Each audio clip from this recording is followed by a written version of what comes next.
Toxic അല്ലെങ്കിൽ പോലും റിലേഷൻഷിപ്പിനെ ഇല്ലാതാക്കുന്ന 3 കാര്യങ്ങൾ പറയട്ടെ. ആദ്യത്തെ, എപ്പോഴും ഓൺലൈനിലുണ്ട് പക്ഷേ എപ്പോഴും നിങ്ങളുടെ പാർട്ട്ണർക്ക് നിങ്ങൾ റെസ്പോണ്ട് ചെയ്യുന്നത് ഭയങ്കര ലേറ്റ് ആയിട്ടാണ്.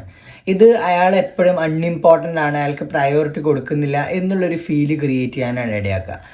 രണ്ടാമത്തേന്ന് വെച്ച് കഴിഞ്ഞാൽ എപ്പോഴും അവരുടെ എക്സ്പെൻസിനെ നോക്കി നിങ്ങൾ ജോക്ക് ചെയ്യാണ്, അവരുടെ ചിലവ് കൂടുതലാണ്, അങ്ങനെയാണ്, പൈസ മാനേജ് ചെയ്യാൻ അറിയില്ല എന്ന് പറഞ്ഞാൽ എപ്പോഴും നിങ്ങൾ അവരെ കളിയാക്കുകയും വിമർശിക്കുകയും ചെയ്തു കഴിഞ്ഞാൽ അവർക്ക് അവരുടെ ഉള്ളിൽ തന്നെ ഒരു കോൺഫിഡൻസ് നഷ്ടപ്പെട്ടു പോകും.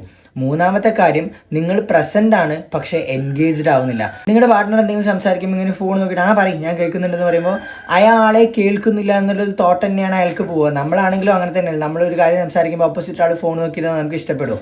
അപ്പോൾ ഈ 3 കാര്യങ്ങളും വളരെ ചെറിയ ചെറിയ കാര്യങ്ങളാണ്, പക്ഷേ ഇത് വലിയ ഇഷ്യൂസ് ആവുന്നതിന് മുമ്പ് നിങ്ങൾ ഫിക്സ് ചെയ്തില്ല എന്നുണ്ടെങ്കിൽ ഇത് റിലേഷൻഷിപ്പിനെ ഇല്ലാതാക്കുന്ന കാരണങ്ങളായിട്ട് മാറാം.